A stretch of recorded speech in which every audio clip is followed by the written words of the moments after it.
Come on, let's go, you guys. Come on, fellas. There you go. Hey, you stop that. Now, you get out of here. Go on, get out. Get. I'll tell you a little bit about Clinton. Before we do the show tonight, I came down here about 2 hours early just to get the feel of the town. And about an hour, the cars are going to start coming in. The people are going to start coming down Route 22. It's a beautiful summer day in mid-July. And we're going to do an outdoor concert for the benefit of the Clinton Museum. And we're looking forward to it. We've been looking forward to it for a long time. But the town itself, I'd like to talk a little bit about it. It's one of the untouched beauty spots of New Jersey, I think, personally. I've been down here many times, and the river flows. They have a little bridge that goes over to the museum through the main town. But Clinton was not named after a Jerseyite, oddly enough. It was named after the governor of New York at the time, DeWitt Clinton. And, of course, DeWitt Clinton was a very big man in these parts back in those days. Can you imagine today a town in New Jersey being named after, say, Governor Carey? Things were different in those days. And this town predates the Revolution by many years. Many of the buildings that were here before the Revolution are still here. And I'm sure that the ducks look just about the same now as they did then. Beautiful town, you know. When you get into a place like this, when you take a look at Clinton, you can understand why they call it the Garden State. You know, it always confuses people who live in Newark and Passaic and places like Secaucus. Why the heck they put Garden State on the license plate? Well, when you get out in this part of Jersey, it really does look like a garden. This is the kind of stuff that Walt Disney, the Operation Disneyland, spends millions of dollars to create artificially. And here it is, just Jersey. And here are your typical Jersey residents here, looking for the scoff, quacking like mad, looking for a handout. Well, all right, gang, let's take a little walk around the town of Clinton. In about an hour and a half, we'll be ready for the concert. I better take my duck food here. My friends expect a little... Come on, let's go, fellas. Beautiful spot.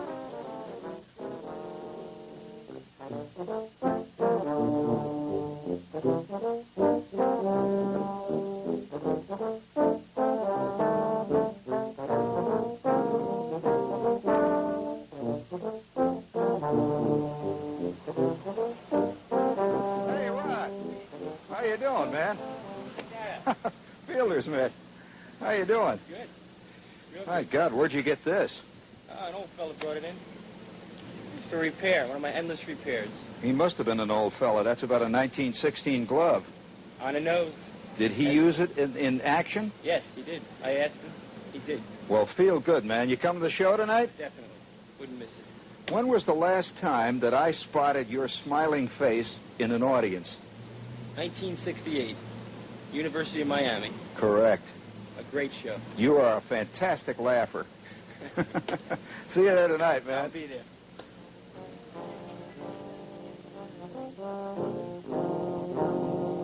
Well, it's about time to go to work. Oh, it's been kind of nice walking around town here in Clinton before the show, just sort of looking the scene over. Oh, by the way, this is the Clinton House. Used to be an old innkeep place where the stagecoaches came and dropped by and people had their dinner. 1740. They say George Washington ate here. Nice town. I'd like to have time to have dinner here, but the show is about to begin in about 15 minutes. The crowd is assembled, and Shepard is ready to go out and give them hell.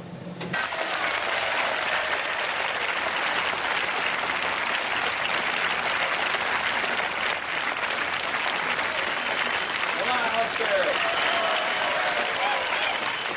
And I want to say one thing. This is the first show that I've ever done where before I came on, the stage manager says, "Look out for falling rocks." That's right. God, what a fantastic setting.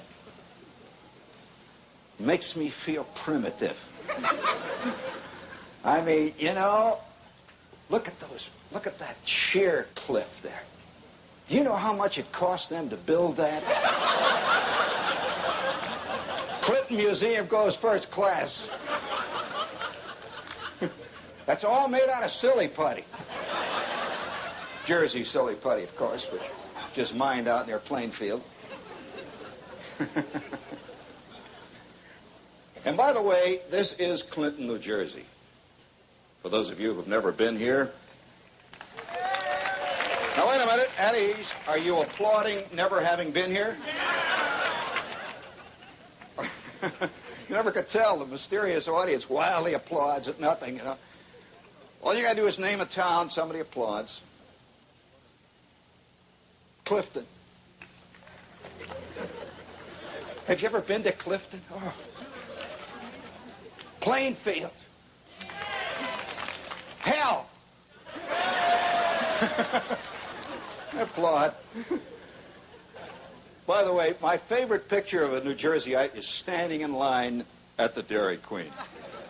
Midsummer. He's got his Madras shorts that he got at the Great Eastern. By the way, I miss the Great Eastern. How many people here felt that when the Great Eastern left Route 22, something of the soul of Jersey left? I mean, especially on a Saturday night, the Great Eastern was like a gigantic compost heap. Humanity moiling and boiling. And all the Jerseyites would descend like locusts on it. Saturday night, you'd see them coming in their 53 Dodges into the parking lot, trailing smoke. And they come piling out, and they roar along the floor, you know. They got these carts they're pushing, you know.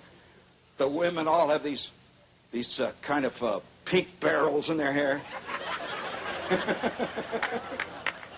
You know, these great big plastic barrels. The old man's walking along. That's Jersey. God, it's Jersey. They want to buy anything. Big piles of stuff, 89 cents, reduced. They just buy it and run. 3 weeks later, somebody in the house says, what the hell was that thing we bought? It has plastic knobs on it. Doesn't matter. It's life. Who cares what you buy? It's action. Every couple of minutes at the Great Eastern, you'd hear the sound that would say, your attention, please, shoppers. Sound just like them, right?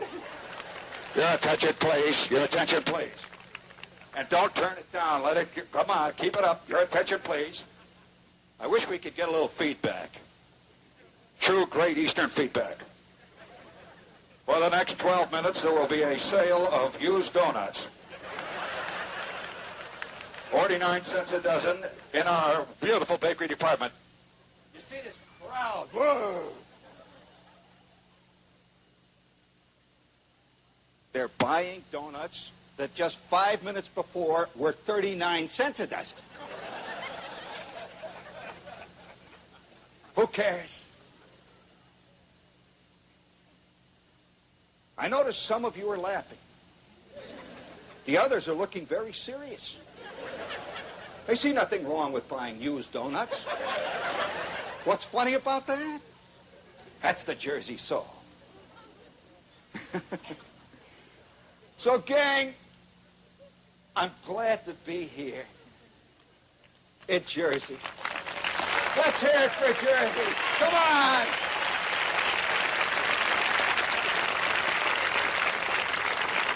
What the hell you got damn little to cheer for? You're here in the Garden State. It's the only garden in all of Jersey, right here. I've often wondered about guys that live in Secaucus, putting their Garden State plate on the back, you know. Oh, you got it! Oh, yes, I knew you would. That's not easy. What with the 90-degree temperature? This is very erotic. Do you realize what we could do here tonight? And see, everybody thinks we're at the Clinton Museum. It's a cultural event. Just turn out all the lights and perform a human experiment in true communication.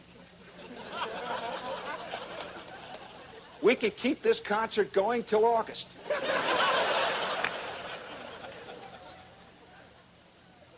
Every once in a while, the lady at the museum looks out. She's like, I don't know what they're doing out there. It looks like one of those things on one of those Greek vases. How many here would like to be invited to an orgy?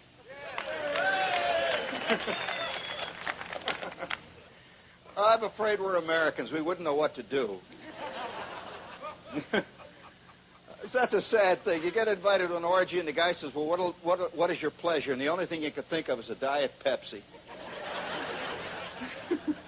And don't forget the straw. Oh, God. Well, I love this heat. I really do. I think heat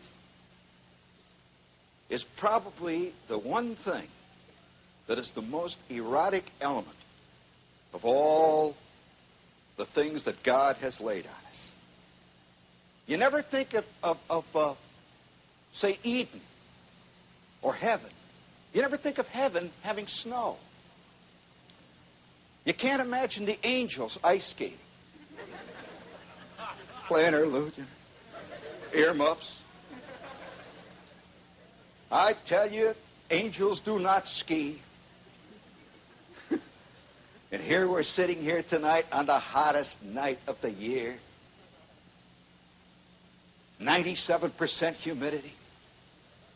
I say that down inside of every person's soul in this crowd, no matter how old he is, nor how young he is, there lies a latent satyr. That's spelled with a Y. A little creature with horns. It's got a tail flicking in the back. Sitting on the top of your pancreas. All the while you're walking around. You know. Nice ladies here trying to look official. But Freud knew something else. Inside of everyone is this animal that is waiting to be tapped. And when it's tapped, there is no turning back. It would spread like nuclear fission from Route 78 all the way to historic Route 31. By the way, there's a big fist fight going on down here outside of the Stony Brook Inn on Route 31. Two guys sideswiped each other. Windshields all over the place. The doors of their car are up in the trees. These guys are yelling, and they both have bumper stickers that say, "Pray for me, I drive Route 31. And by the way, I have noticed that the guys that use those bumper stickers on their cars are the guys you got to watch out for. 100 miles an hour they go by, a trailing smoke. But I'll tell you, whenever it gets, I love the heat. I really do. I'm a hot weather type. And I come from a state that makes New Jersey look air conditioned. Indiana, gang, at this time of the year, this would be a cool fall afternoon. I'm serious. 115 degrees, day after day. And over in the distance, you see the steel mills. A flickering of red flame in the sky. Once in a while, the blast furnace is tapped, and you see, whoo. You see the sparks rising high. The lake stretches out, Lake Michigan, that is. Lake Michigan is the only lake in America you can actually walk on. The water is so polluted, you get a good run, and you can run all the way to Manistee, Michigan. They have signs in front of the lake there. It says, do not light matches in this area. You throw a lighted match in Lake Michigan, and I'm telling you, it's going all the way up to Canada. Giant blowtorch. And there I was, a kid, growing up. You'd smell the lake at night. You could, by the way, the lake had a very particular smell in Indiana, because once in a while, a great big bubble would come to the surface. Some mysterious, noxious gas. Bloop.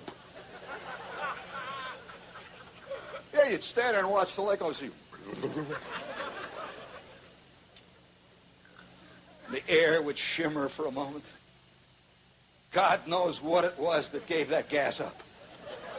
And under what circumstances. Bloop. And you'd smell it. I'm laying in a sack there. Temperature 112, 115. Of course, it's cooled off. It's evening now. The Chicago White Sox have dropped their 23rd straight game.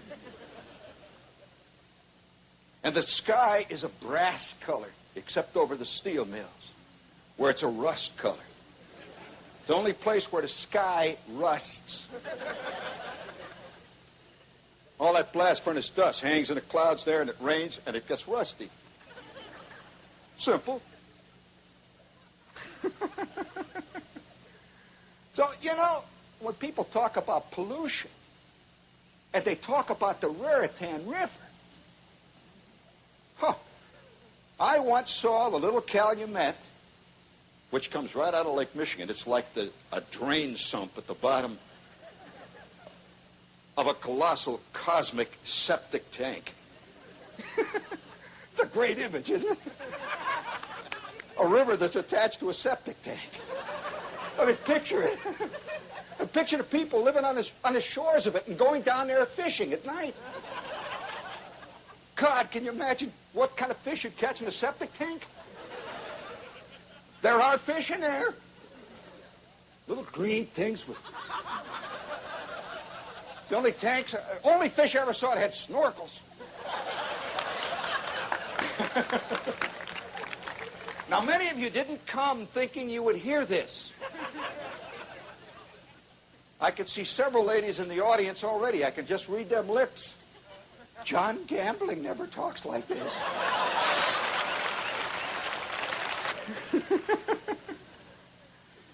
And I remember as a kid, that first kitchen.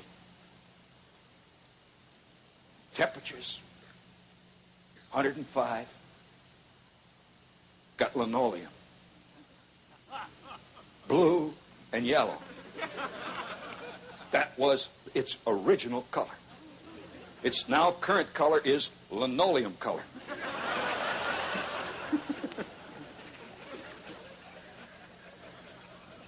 That had this zinc strip that ran around it. Where the linoleum hooks together, they tack the zinc down there. Every once in a while, my old man would come in and he'd catch his shoe in the zinc. He'd say, "Goddamn zinc!" One night I saw him, in a fantastic fit of rage, grab the zinc and just went around pulling it up. My mother says, "The linoleum won't stay down." He said, "The hell with the linoleum!" And just then the linoleum rolled right up. Caught my kid brother in it, rolled them all the way to the John. Don't laugh, you sadist. You're laughing at human misery.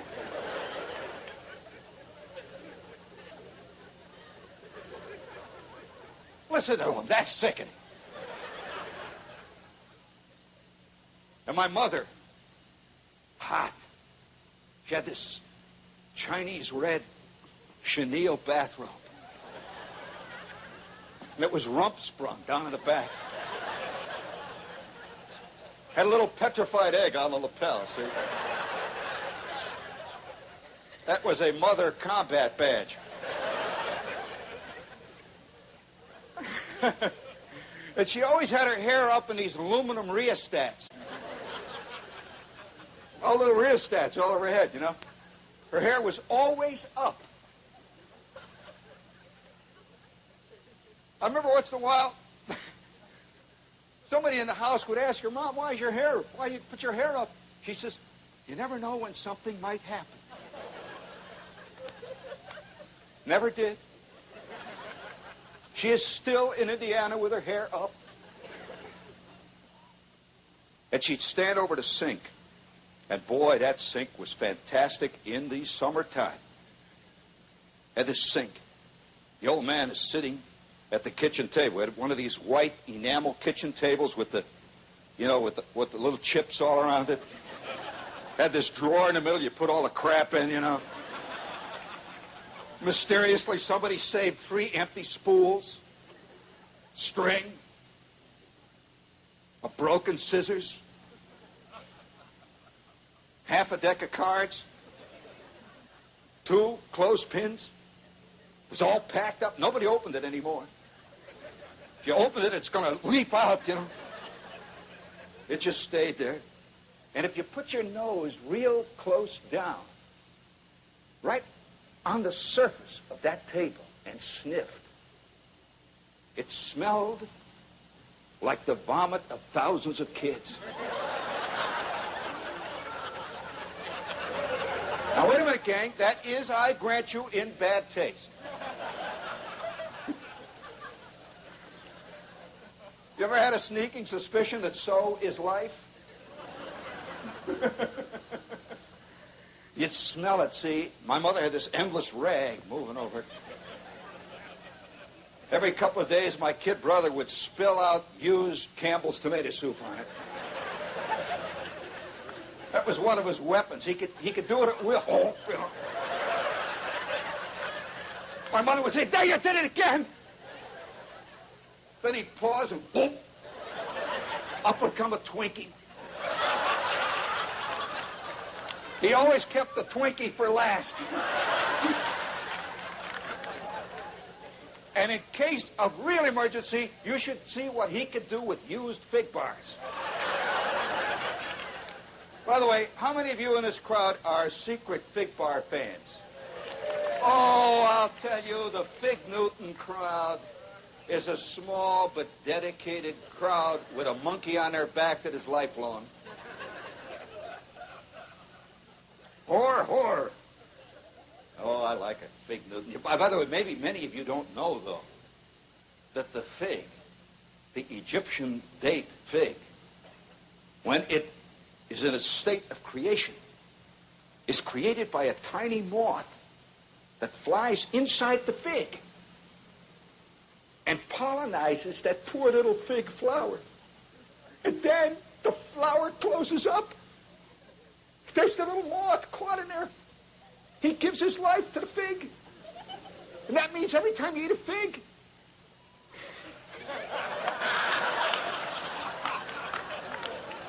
there must be 5,000 dead moths in them Fig Newtons. Wait till Ralph Nader hears of that. You didn't. Now, I'm telling you a botanical truth, kid. I'm not inventing this. These are the things you live, learn, work with over a lifetime of travail. And I could see my mother over the sink. It's that hot summer day. In the distance, you could hear the muttering of the steel mill, a flash of flame in the sky. The old man has come home from work. And by the way, on a day like this, my father had a special technique for coming home from work. He has been at the office all day long. The office has been maybe 250 degrees. He's been driving the Oldsmobile home. And by the way, our Oldsmobile normally indicated 212 degrees. It's the only car I ever saw that boiled over when the temperature was 40 below. Boom, wood goes up. The old man hated his car. He also loved it. That love-hate relationship that many people feel for their mates. One lady has just fallen to the floor. They're in hysterics. I know what side has got the better in her crowd. Love and hate constantly battles it out. And my mother standing over the sink. I see this on a hot night like this. She's getting ready for supper. Now, on a hot night like this, she had a specialty called Salmon Salad. You know, big can of salmon, it's red salmon. And you'd sit there and pick backbone out of it. She mix it up with onions, a little vinegar, salt, and pepper. Put it on some Indiana lettuce, which, by the way, is the only lettuce that can be reused. Inedible, but it looks great. They just wash it off, use it again tomorrow. The old man is squatting at the kitchen table. It's been a bad day at the office. He has just come in, his typical hot weather way. The way he came in, you could hear him running up the back steps of the back porch. Dunk, dunk, dunk, dunk. Then you'd hear dunk, dunk, dunk, dunk, dunk across the back porch. The screen door flies open and his shirt comes in. By the time he hits the refrigerator, which was halfway through the kitchen, he is down to his jockey shorts. He would hit the John running. You'd hear a lot of water splashing. He'd come out, he's got his underwear on. The only guy I knew who could make jockey shorts look like they were missing a button.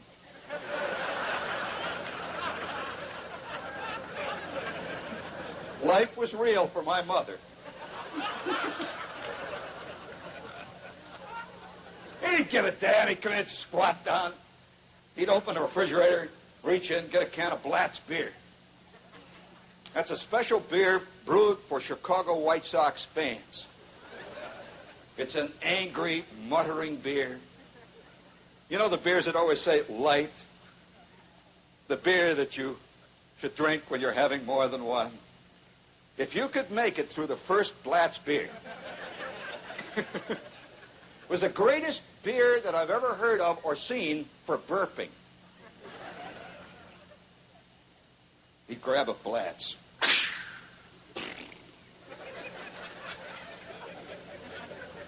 He used to like to take the can and shake it. This is his first beer of the day, and he'd chug a lug it.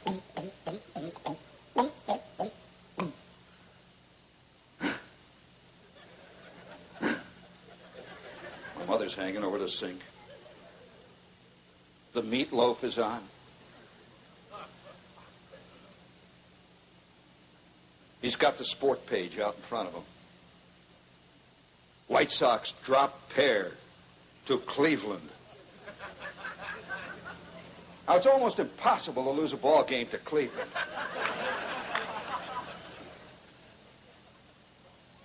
And the headline underneath it would read, Luke Appling drives out of park 2 tape measure fouls.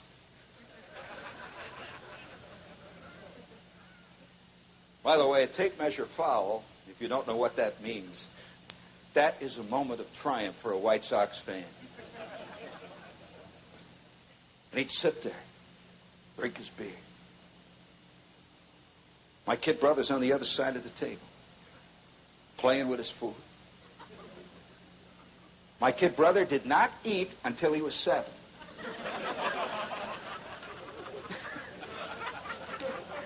He played with his food. Just play with the food all the time. My mother, by the way, finally cured that in his 7th year because my Aunt Glenn gave him for his birthday one of these little kid books, you know, that are made out of oilcloth. You can throw up on them, and you can do other things we can't even mention on a stage. You can do it on them, you know, it doesn't matter. You just wrench them off. And it was about the 3 little pigs. You remember the 3 little pigs? Had this house made out of brick. One guy had a house made out of straw. That really caught my kid brother. So one day he's playing with his food, messing around.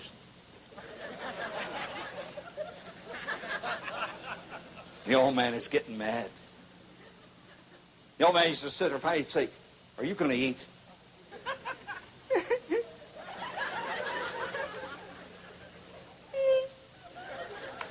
My kid brother Randy's art form was the whine.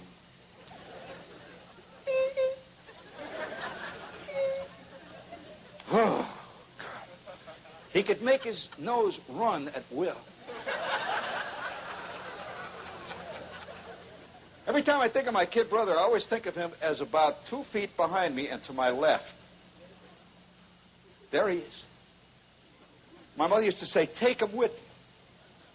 I took him on dates. Yeah, I'd go to the Orpheum with this girl, and I'm sitting there with my arm around her, and his nose is running on my sport coat. He'd sit behind me. I remember that scene so clear. My mother hanging over the sink. It's hot. The old man's had his first beer. The salmon salad is waiting to be served. We had this green dish, green glass in the shape of Shirley Temple. Worth a fortune now. Cost my mother 35 cents at the Orpheum for a ticket. Got a green glass in the shape of Shirley Temple. And by the way, the salad was right there where her gut would be. Looked a little obscene. Wonder how many guys were sexually traumatized by dishes. Like you drink your glass of milk, and at the bottom, looking up at you, is little orphan Annie. And it's got Coca malt in it. I remember for years I wanted to get Coca malt because there was a show on the radio that, sponsored by Coca malt. And the announcer kept saying stuff like, it's rich, creamy, chocolatey, delicious goodness. Makes milk taste like a luscious malted milk. And I kept after my mother. I want Coca malt, Mom. She says, isn't milk good enough for you? I want Coca malt. She says, all right. 2 weeks of constant nudging. And she finally said, I'll get your Coca malt. Just shut up. But you've got to drink it all. Little did I realize what that meant. The first night I sat down with my glass of milk and I took the Coca malt and put the big heaping teaspoon of Coca malt into the glass. And you know the way it just makes a rich, delicious malted milk. All these little brown BBs sank to the bottom. There's nothing but BBs in the bottom of the milk. So I stirred it up, I put some more and more BBs. I said, well, I guess it must taste like a rich chocolatey malted milk. I took a sip. It tasted like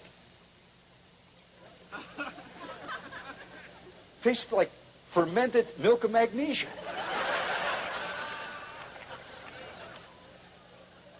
My mother says, you're going to drink all of it. You're going to have Coca malt every night. And for 2 months, I drank Coca malt. It clogged my system. Made my teeth brown. I got so I actually kind of liked the taste of milk of magnesia. Now I mix a little vodka with it, a little twist of lime. Not bad. My mother's sitting there, and then the sink would do it on a hot night. We had a sink that on nights like this, immediately following supper at 6:15, the sink would go.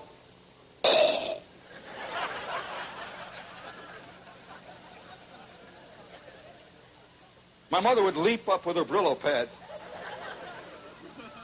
She was a true Midwestern mother. If there was a coat of arms for Midwestern mothers, there would be a field of Brillo pads and a crossed pair of plumber's helpers.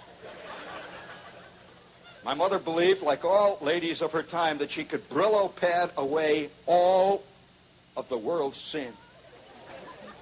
If she could get the ultimate Brillo pad, everything would be great.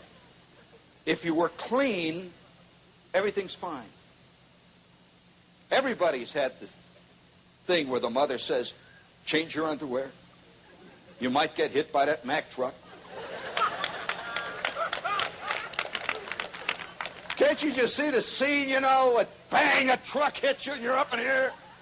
5 minutes later, the surgeon is looking down. He said, look at that underwear. Take him out. I won't. That's a sickening kid. Get him out of here. What kind of mother does he have?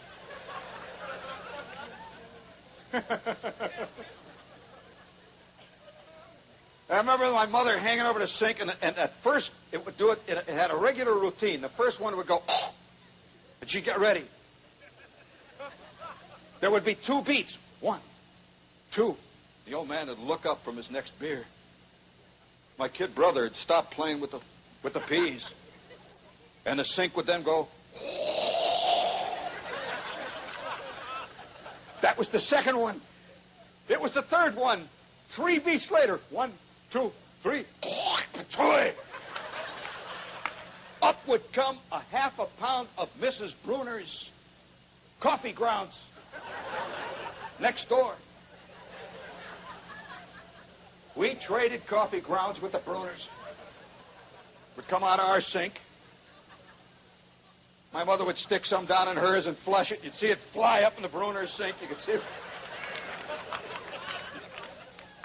I'll never forget the time when it started to work with the John, too.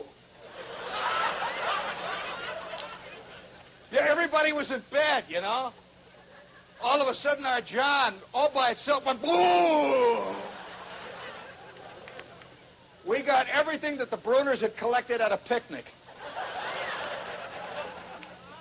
Sickening. Life is real, life is earnest. But there was one moment of joy. On a hot summer night, one of the big things that the old man loved to do, and I bet you've had this in your own family, he would come running home. He's in a good mood tonight, you know, one of those nights. He says, how is everybody? Hey, everybody okay? Come on, let's get cracking here. It's a beautiful night. The blast furnace is going away.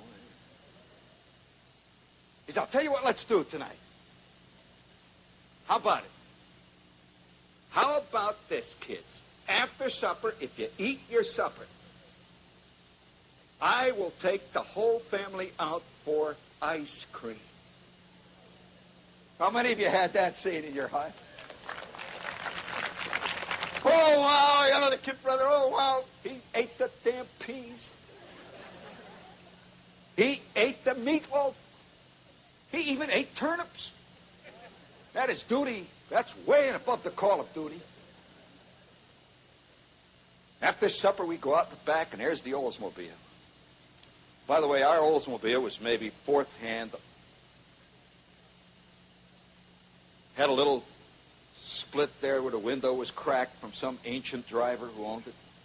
How many of you ever had a used car in your family?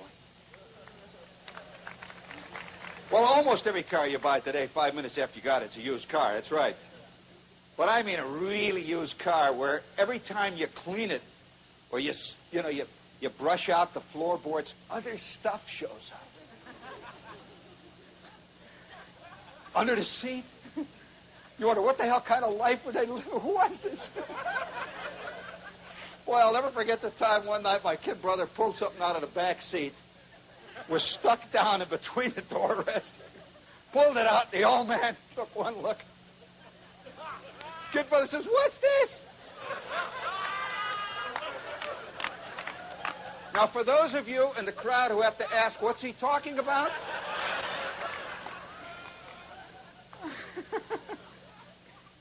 I can only say you got a lot to learn about life, or let's say the lack of it.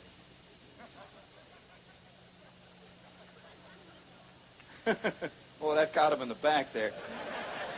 Wonder what's going on back there, out there in the darkness. Anyway, we get in the Oldsmobile. The old man backs out of the driveway, turns the car, heads it down into the main stem there. And it was this place that we always went to called the Igloo. That's a Midwestern Dairy Queen. It was the Igloo.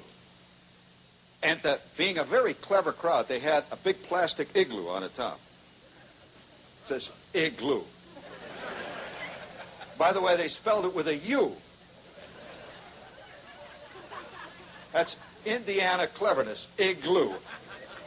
Looked like the name of a very, very esoteric union.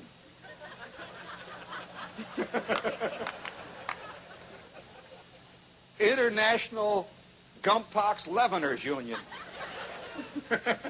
Igloo. Big black letters up there. And we would drive down to the Igloo, see? And that was a big moment in our life. As we get close to the Igloo, there's a lot of arguments in the car, you know, what we're going to get tonight. My mother was she was always saying, but strawberries, my favorite. Mothers eat vanilla. They really like it. Mothers also eat Jell-O. There's never been a normal person who liked Jell-O.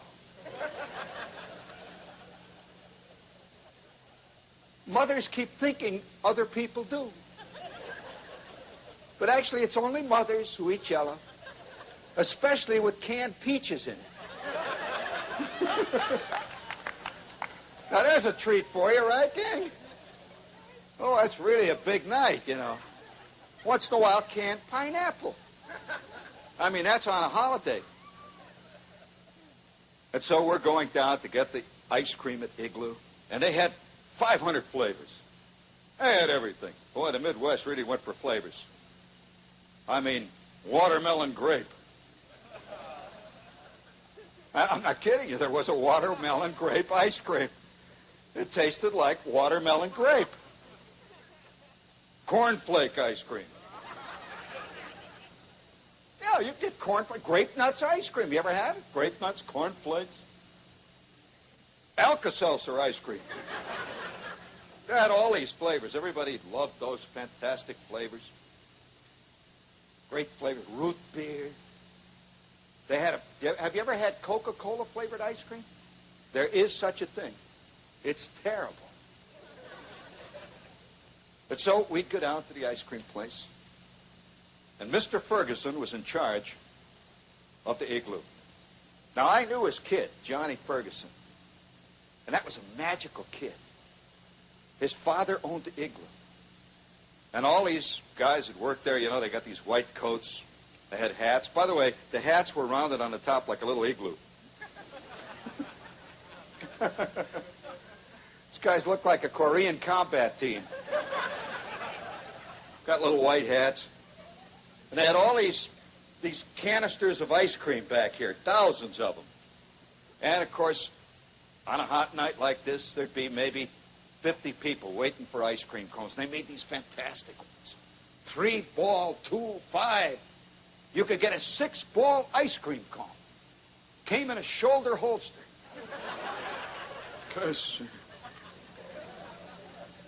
Dripping behind you, you know. It was just really a debauch. And you'd get in the car and you'd sit there and you'd eat the ice cream. And then after that, as a real treat, if you people from the East don't even probably suspect what some of the esoteric pleasures are of parts of the country that are very alien to here. The old man would say, okay, let's drive down to the lake. It was night. There'd be a moon up there. Hot. I'm telling you, Jersey mosquitoes are small potatoes. Indiana mosquitoes are twin engine. 5-6-inch wingspan. You'd actually see them coming in formation. I mean, they got mosquitoes out there, and they had hooks on their feet. So we would drive out to the lake. Now listen what we would do. We would drive out to the lake. Hot night, just like this, July. And we would park on the big concrete parking lot and looking out over the lake. You could see the moon. And what were we looking at? The steel mill. Yeah, the steel mill jutted out way out into the lake. And at night, the steel mill lights up like magic. Fantastic. green and red and yellow flames, and they would flicker on the water. And people would park in the darkness. They're doing it right now, I'll guarantee you, on the south side of Chicago. They would park in the darkness and watch that fantastic display. It is beautiful, by the way, of all those flames on that flickering water. We'd sit there and eat our ice cream. You could hear the mosquitoes. And peace was there. No, real peace. And then we would drive home, covered with bites. My mother would take out this stuff, witch hazel, put it all over you. You'd go to bed and lie there in a sack with the witch hazel cooling. And out in the darkness, you'd hear trains moving to the east. You'd hear the sound of those trains. Woo, big diesels roaring by. And out there in the Midwest, you used to think the east, they're going east. And to me, the east was always magic. That's where the trains went. I'd see cars on the Indiana Turnpike. By the way, on a really big Saturday night, the old man would take us out on the turnpike to just look at license plates.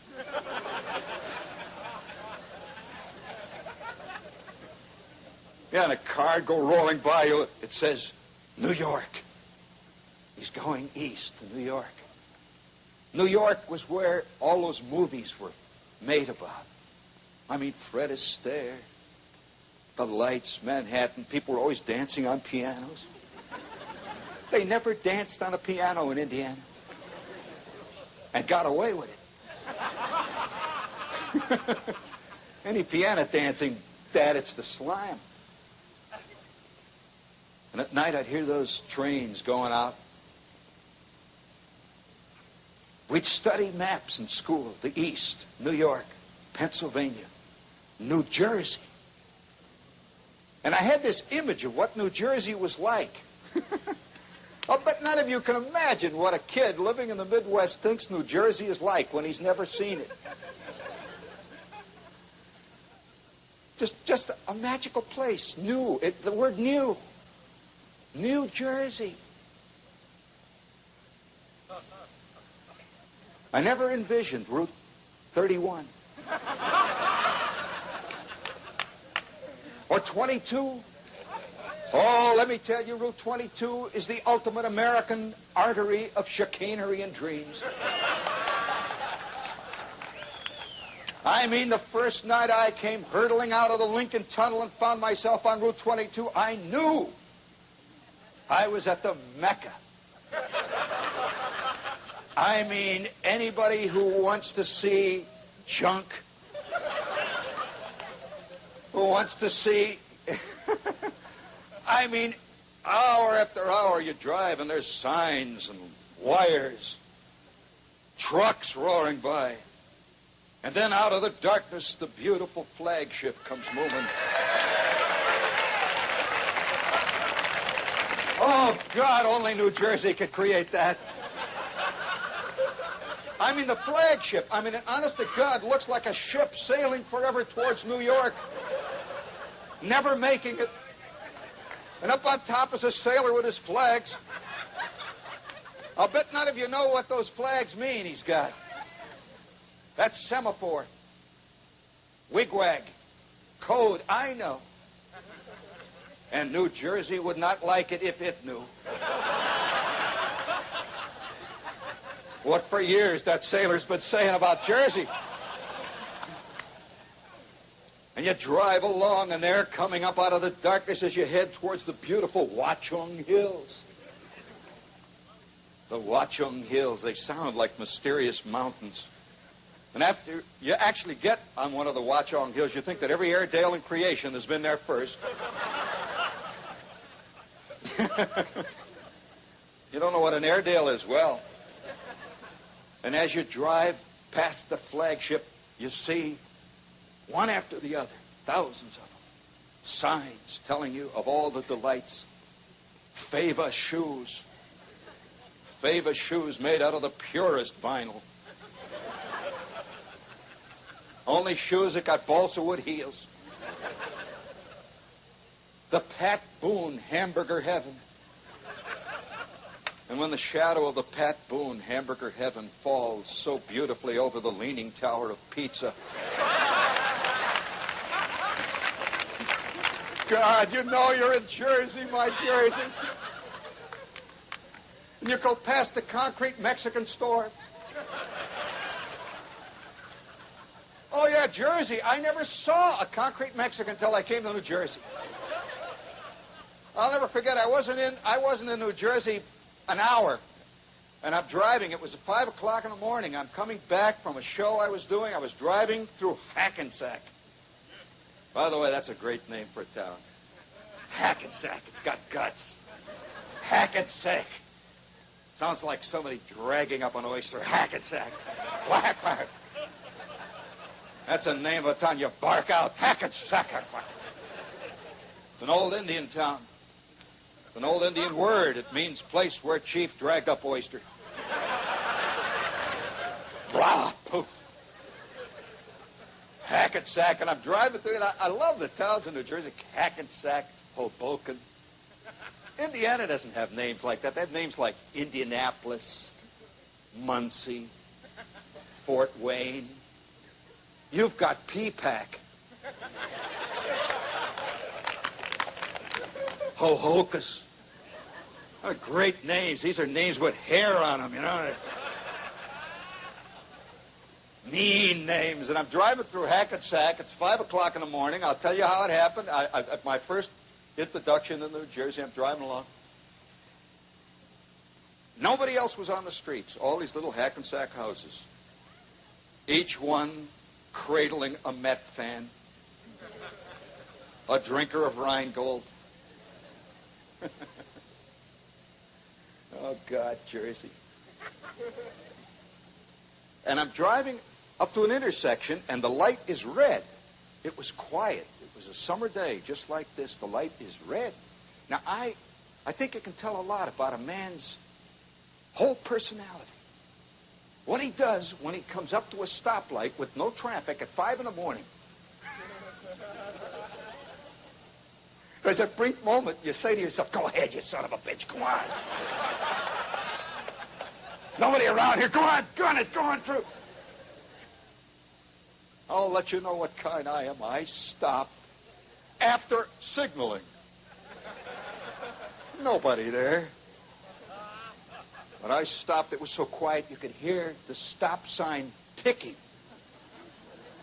You ever been so quiet you could hear it going tick, tick, tick, tick, red light? There I am, obeying a machine. I smiled at it. Hoping for mercy. You ever had the feeling somehow stoplights can arrest you? They'll come up with it yet. Wait.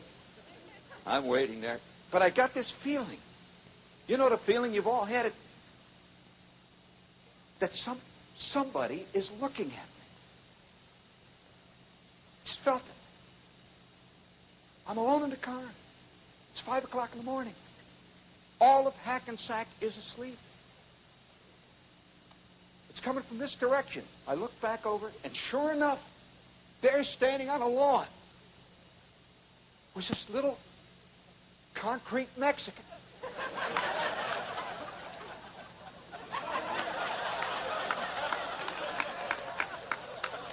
He's wearing this little concrete sombrero, you know. He's got a concrete serape, and he is leading a concrete burro.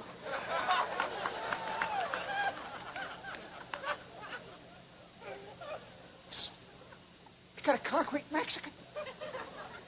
They don't have those in Indiana. What the hell? It's very embarrassing. The light continued to be red. It's looking right at me. Little concrete eyes. What do you do, you know? Finally, I said, hi, you know. Senor.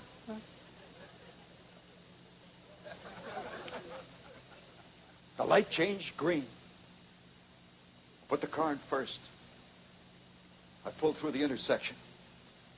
And I see him in my rear view mirror. He's following me down the street. You know, like those pictures you always see in these really bad novelty stores? Buy yourself a picture of our blessed Savior. The eyes follow you as you move.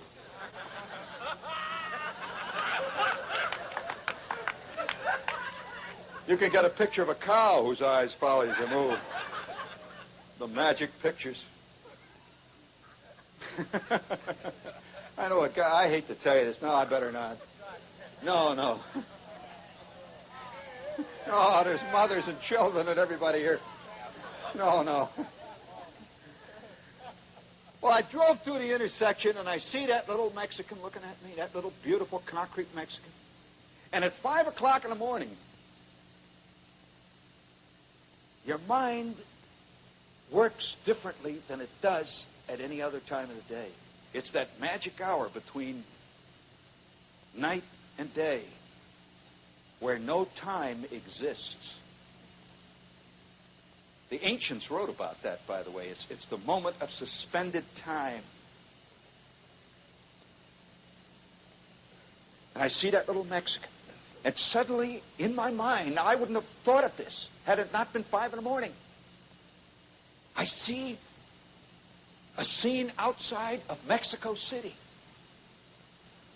In my mind. You see a couple of cactus. You see this beautiful, well-kept adobe hut. It's got shutters. And standing in the front yard is a concrete New Jerseyite.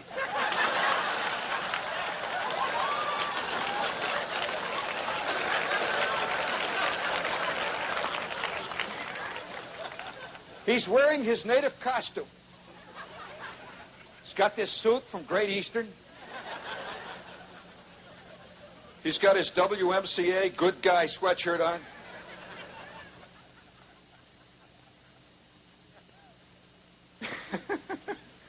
He's got this little concrete martini. And next to him is his native vehicle. He's got a little concrete Pinto standing there with a bashed inside. For authenticity, of course.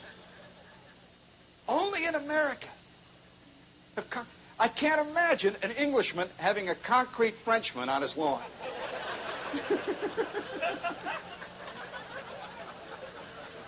It's weird. And only in Jersey do you see this. And it makes me love this state. And so, on one night, a thing happened to me. I'm going to tell a story that some of you may have remembered I told once 5 years ago. I rarely tell this story. It's a true story. And it has frightening connotations, overtones. You know, every one of us live through moments in our lives which seem completely random. But those may be the few moments that we actually learn anything out of life. Did any of you ever learn anything about life out of school? I mean, nobody has ever asked me about isosceles triangles. I spent 4 weeks trying to fight isosceles triangles. I go to college, I spent 2 years studying the Punic Wars. I haven't even met a guy since who knew what a pun was.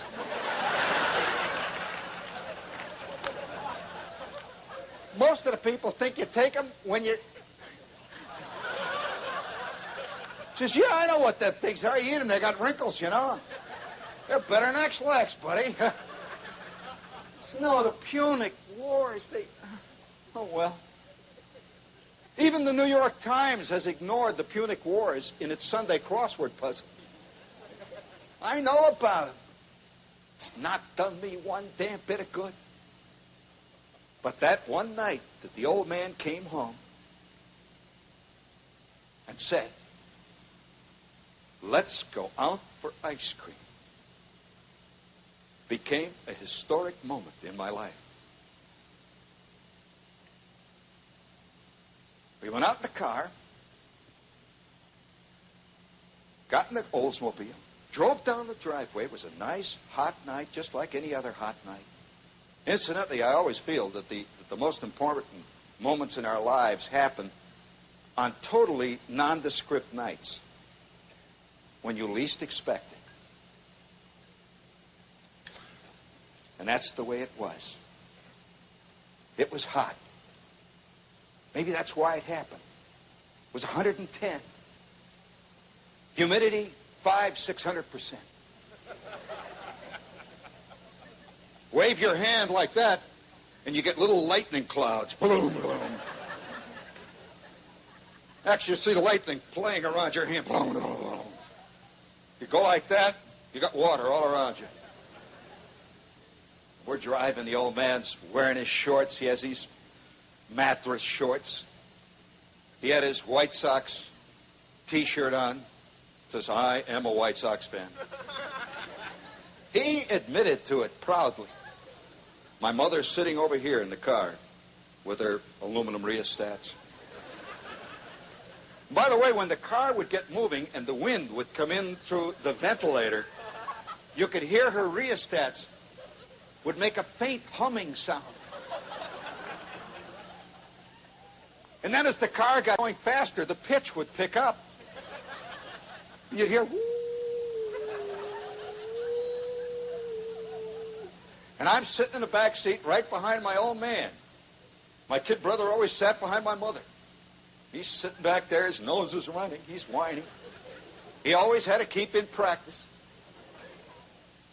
I'm sitting there listening to the old man. By the way, my father's art form was pure, undistilled, magically delineated with a fantastic beat and tempo, obscenity. When he was in the car. And he kept up this running, beautiful stream at all the other drivers. With one flick of the hand, he could conjure up obscenities man has never heard of. He invented his own words. And like all true artists, by the way, he knew the tempo and beat was important, selection. He hated amateur swearers. Nothing is sadder than a girl who has discovered liberation and goes around saying, damn, or hell, or the old man says, come on, use it right.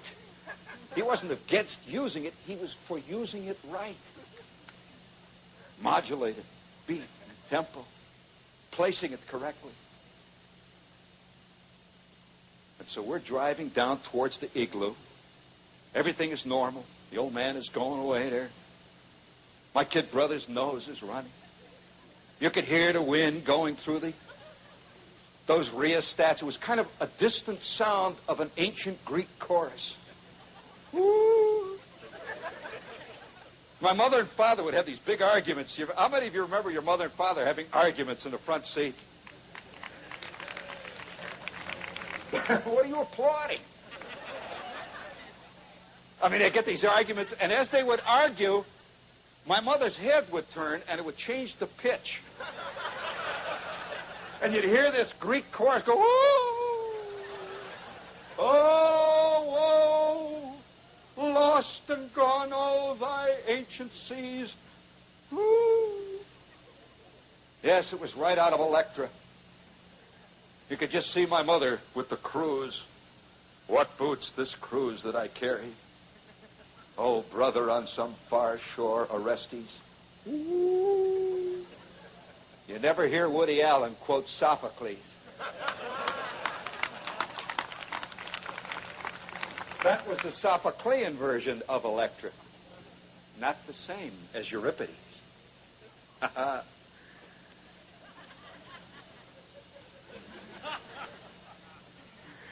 Well, by the way, this was a Greek tragedy. As we went down Holman Avenue, the old man says, what the hell's going on up there? And sure enough, the street was filled with thousands of people. This was a hot July night in Indiana. Thousands of people in front of this Igloo store. You could see cars parked, people running down the street. The old man says, what the hell's going on? He got out, there's a guy running past her. He said, hey, what's going on? He says, they're having an ice cream price war. The Borden Dairy store across the street is selling ice cream cones, double dip, 2 for a dime. The old man flipped, and we went running down. Sure enough, thousands of people were standing in front of the... Right across the street from Igloo was the Borden ice cream store. Lady Esther Ice Cream. Lady Borden.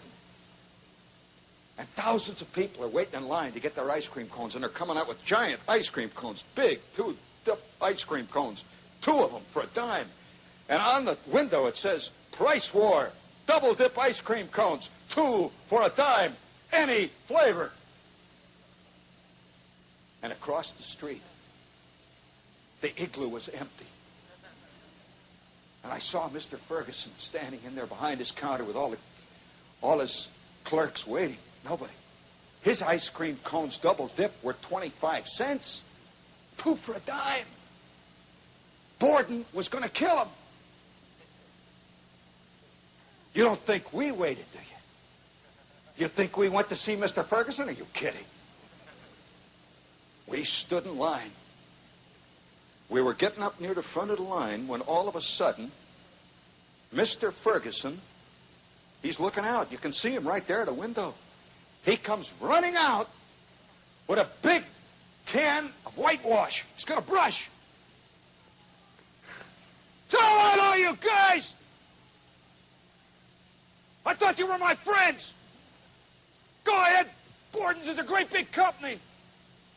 All that cow, Elsie the cow business. Huh? All right, Elsie, take this. He takes his brush. Ice. Cream. Cones.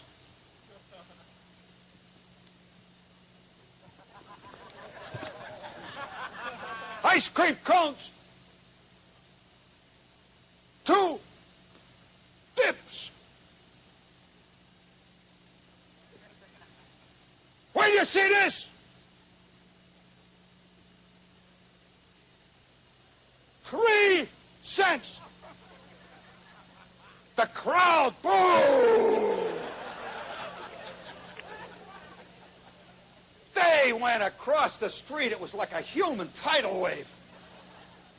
You could see little old ladies falling and the crowd trampling on them. You could hear the screams of the wounded and the dying. The old man says, come on, let's go, kids. We're standing in line. Thousands by now, by the way, the word has gotten out all over northern Indiana, as far south as Muncie. They're selling 3-cent ice cream cones. Guys were arriving in their pickup trucks from Kentucky, 400 miles to the south. Guys were coming down from Chicago to the north. There are probably 100,000 people waiting in line in front of the Igloo. And these kids are putting them on, boy. 3 cents a shot. And Borden's is empty. Empty. They got this big plastic Elsie the cow.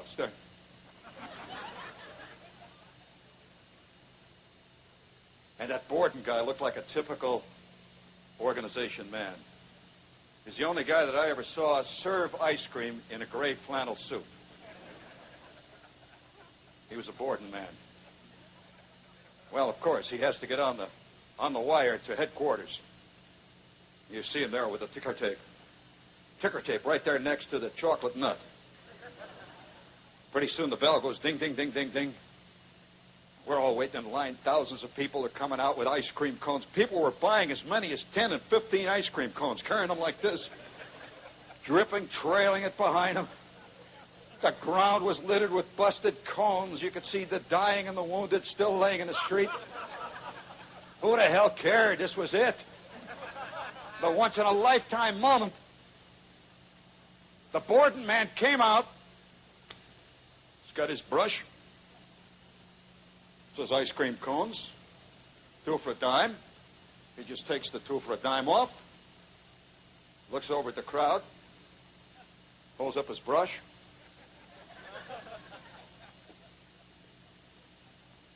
Ice cream cones. 1 cent. 1 cent. There was a sigh that went through the mob.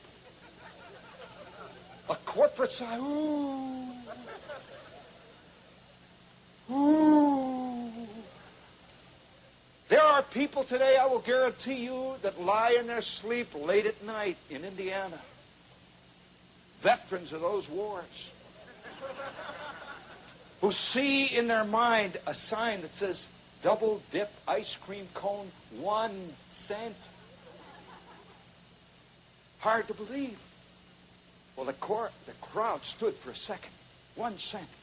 And you could see Mr. Ferguson in there. He's got this scared look. That happened. A brief instant, and then this great tidal wave of humanity rolling over and over, end over end. There were 17 killed in that second wave. And, of course, the word is getting out all the way down to Frankfort, Kentucky now, and into Tennessee. They're arriving with buckets to carry them out. And they start serving the 1 cent ice cream cones. The people are throwing pennies down. 1 cent ice cream cone, 1 cent. Bang, bang, bang, like that. And now it is 2 o'clock in the morning, and this fantastic battle has been going on for 3 hours. Ice cream cones, double dip, 1 penny.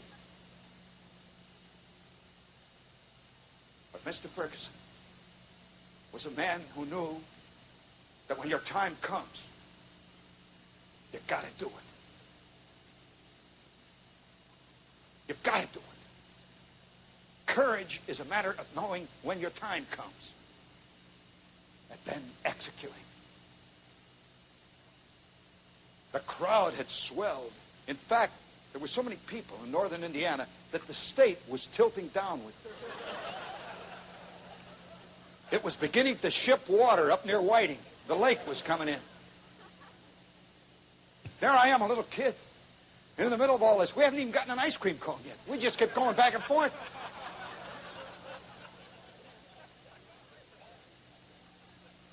Mr. Ferguson looked out at the crowd and he says, all right, 1 cent ice cream. How many of you people out there think you're getting a bargain? Huh? You ain't seen nothing. Takes his brush, mixes it up. Mr. Ferguson was a man of great drama. There was a sign that said ice cream cones, 3 cents. Reaches down, takes the wet cloth, takes the 3 cents off. Ice cream cones.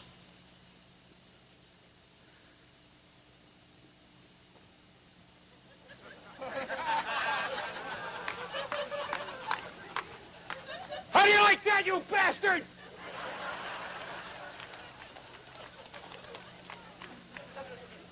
Ice cream cones, free.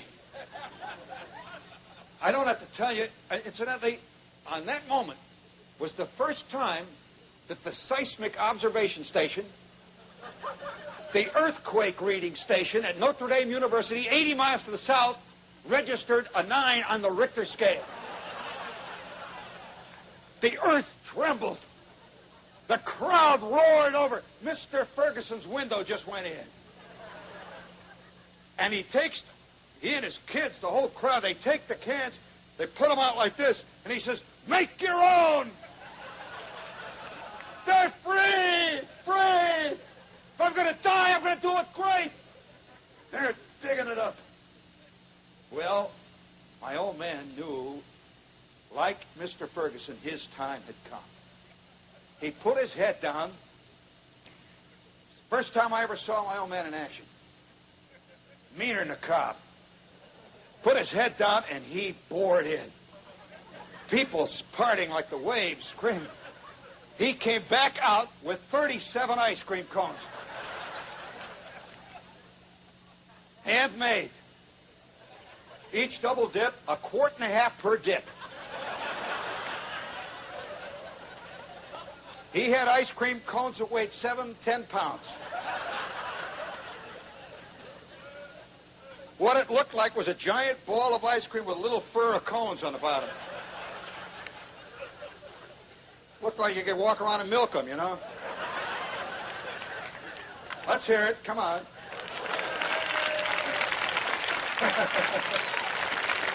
We're getting warmed up. Well, I want to tell you, it was fantastic. It was 2 in the morning, and you could hear sirens wailing in the distance. The police are arriving. You could see shoes on the street. A broken crutch. A wheelchair that had caught flame. All that going back and forth the streets, you know. Burned out the bearings.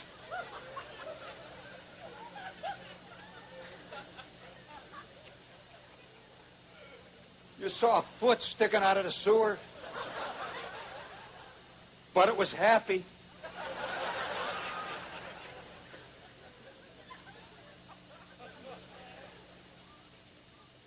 The police are coming. And then everybody noticed at once. Borden's had turned out the lights. They were through. Mr. Ferguson had won. The town was laid waste for blocks. Garages had collapsed. We finally got home at 4 o'clock in the morning. It was one of the happiest evenings of our life. Little did I suspect that what I was seeing was the human locust at work. And there is one in all of us. There is not one of you that would pass up a free $10 bill laying on the street. If it had 2,000 bolts in it.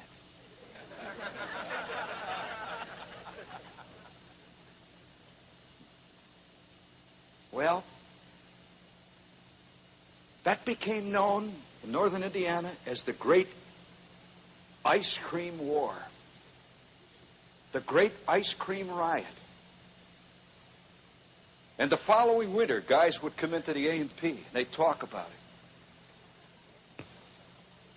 And then the next year, they talked about it again.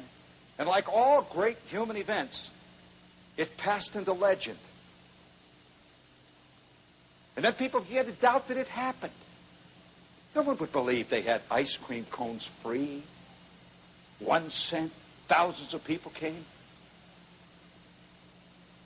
But I was there. I saw it.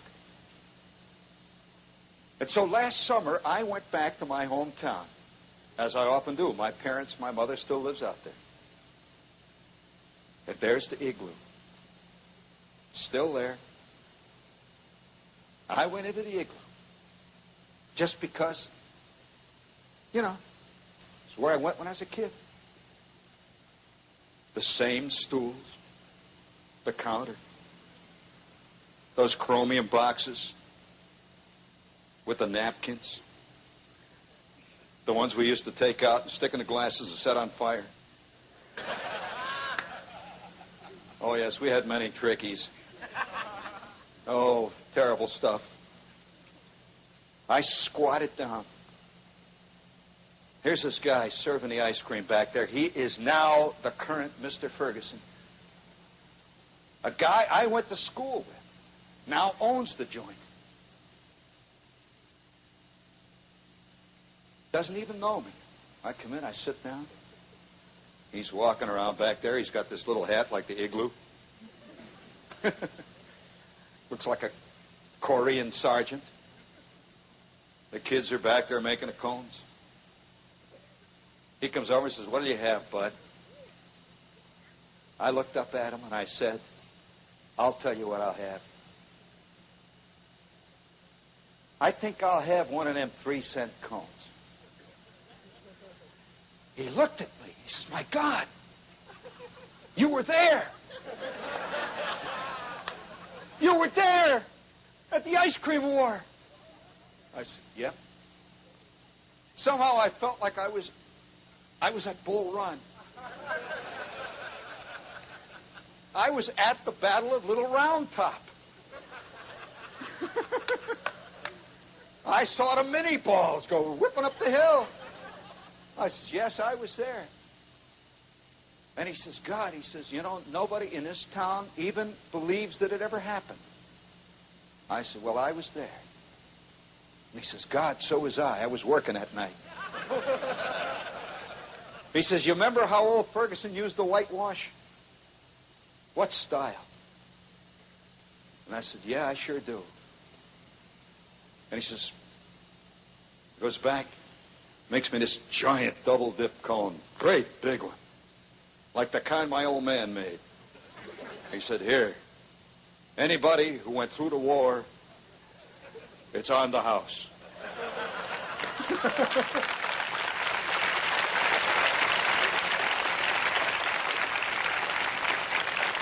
I mean, that's a true story, and that's what happens in the heat of summer. That's summer. Could not have happened in the wintertime. There's a madness in the human soul. I see it in the crowd out here tonight. I see eyes glinting that have not glinted since 1915. Heat. Mosquitoes. Midges. Within every one of us there lies a latent, sublimated beachcomber, lying on an eternal beach, letting the rest of the world go to hell. How many of you wake up at 3 o'clock in the morning and look over at whoever you're with and say, what the hell made me do that? Is this what life was supposed to be? Big fat Fred?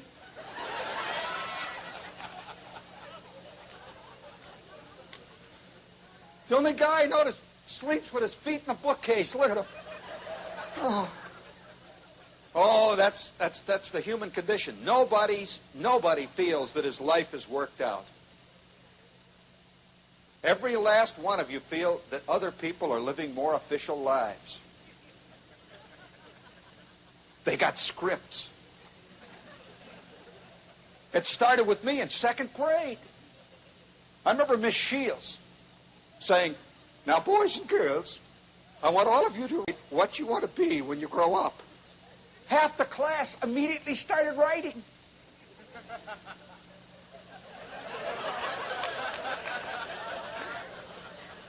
I still haven't figured what I'm going to be.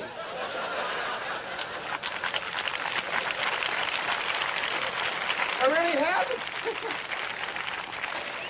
No, most lives are accidental. You just float along.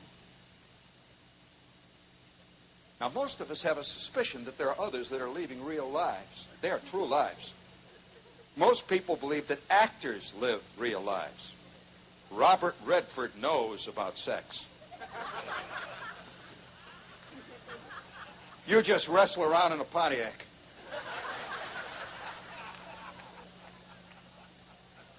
Jane Fonda knows about politics.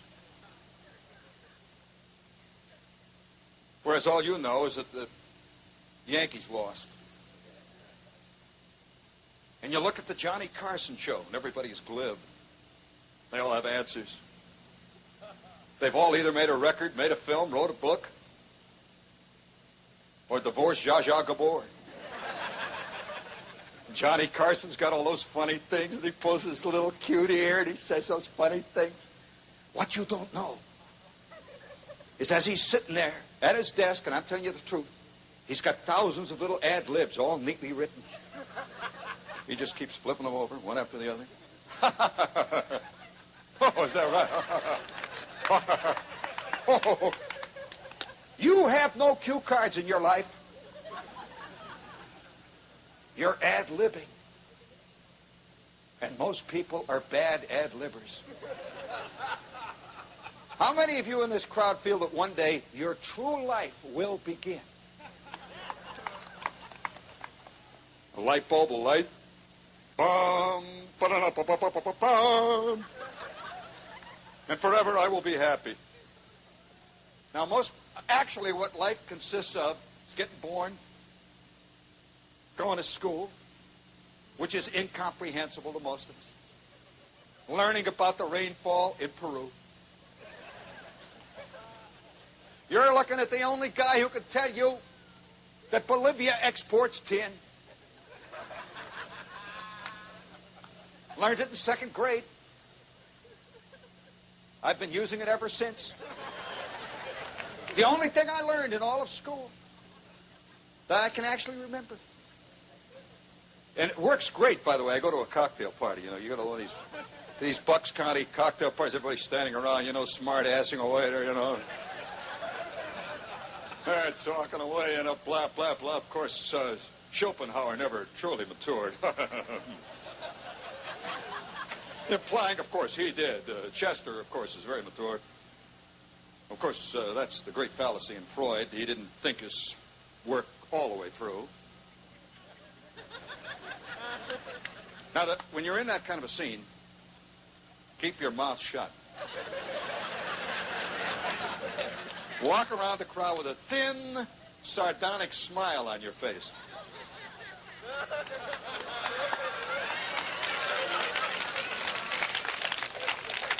You must learn to stand. You stand thusly. Don't.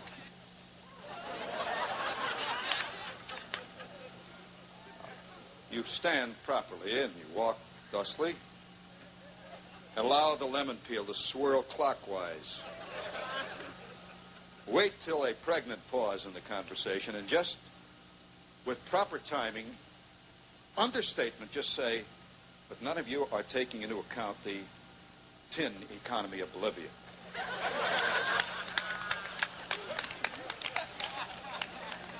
Now, the point is to leave right away. You are now ahead. And like most victories, it is short-lived unless you get the hell out. Say, well, gang, I've got to run. So out there in the darkness, get out there, go to the Dairy Queen, and allow yourself to fester as a true Jerseyite. Thank you.